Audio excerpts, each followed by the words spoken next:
Halo, saya Rani Kuswandi, saya bidan dan mengembangkan hypnobirthing dari tahun 2003. Nah, dari banyak pengalaman pada saat kita memberikan childbirth education, semakin hari kita bisa melengkapi tiap sesi-sesi yang diberikan kepada Bumil.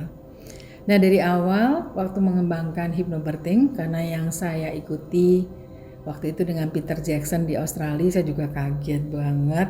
Karena di sana pada saat berikan edukasi, Bumil harus datang beserta dengan pasangannya. Dan ikut sampai selesai, dan di saat melahirkan, pasangan biasanya bisa mendampingi lebih dengan tenang dan bisa membantu ibu di saat menghadapi nyeri persalinan. Nah, sampai Indonesia sebetulnya nggak mudah untuk mengedukasi itu, tapi tetap saya laksanakan. Dan apa sih pentingnya pada saat kita mengedukasi kehamilan atau childbirth education, kita juga akan melengkapi dengan teknik yang disebut comfort measure. Nah, comfort measure harus dihadiri juga dengan pasangan. Dan pada saat kita belajar comfort measure, semuanya dilakukan berdua. Kemudian sampai saat hari H persalinan.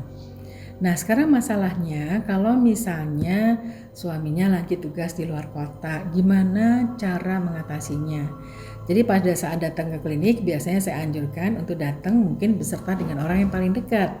Dan orang yang paling dekat adalah biasanya yang dikanjak adalah ibu kandung atau ibu mertuanya atau teman dekatnya. Nah, tapi ada beberapa yang memang ibu karakternya itu luar biasa. Mungkin suaminya lagi di luar kota atau suaminya lagi berlayar, nggak tahu kapan pulang. Ya udah, saya benar-benar menyiapkan ibu ini sendiri. Jadi teknik yang dilakukan pada saat di kamar bersalin, ya sebisanya aku lakukan. Tapi mereka biasanya akan hire doula. Nah, doula ini atau pendamping persalinan yang nanti akan melakukan serangkaian teknik-teknik kenyamanan selama di kamar bersalin. Nah, sekarang ada juga kasus-kasus yang misalnya ibu berpisah atau ibu lagi punya masalah hubungan dengan suaminya. Nah, ini memang satu kasus yang buat aku very challenging karena kita harus menyiapkan dia sendiri tapi sebetulnya suaminya masih ada gitu ya. Ya udah, gimana pun juga aku suka bilang ya kita ikutin yang saat ini.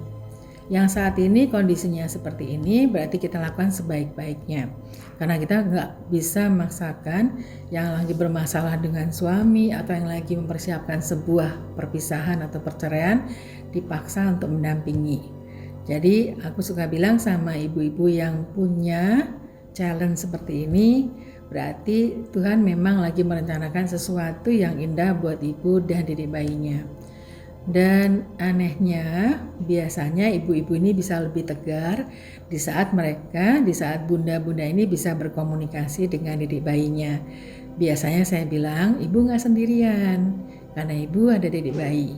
Dan penghayatannya pada saat hamil saya selalu menekankan bahwa yang di dalam rahim ibu adalah calon wakil Tuhan, akan selalu menemani ibu kemana aja.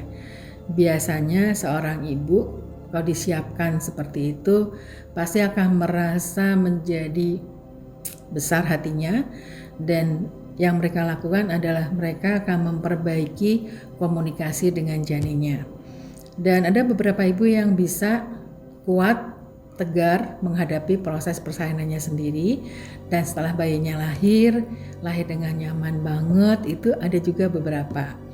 Nah, sebagian besar yang mereka memilih didampingi dengan pendamping persalinan itu juga awalnya memang ragu-ragu karena takut, panik, cemas, sendirian. Tapi saya selalu bilang mereka tidak sendiri karena ada janin yang ada di dalam kandungan dan mereka adalah calon wakil Tuhan. Dan itulah beberapa pengalaman saya mengenai comfort measure. Jadi buat ibu yang benar-benar sekarang lagi hamil, mau melahirkan, penting banget selain ikut childbirth education, juga ikut comfort measure. Sebetulnya apa sih yang akan ibu bapak pelajarin pada saat ikut comfort measure? Serangkaian gerakan yang akan dilakukan berdua. Gerakan-gerakan ini dilakukan saat kita rileks dan sebagai salah satu upaya untuk mendistract supaya kita nggak hanya fokus pada kontraksinya saja. Oke, buat bunda yang saat lagi hamil, Selain ikut childbirth education, ikut hypnobirthing class, yuk ikut kelas comfort measure. Semoga semua bunda bisa melahirkan dengan nyaman, alami, lancar, dan minimal trauma. Sampai jumpa di kelas comfort measure. Bye.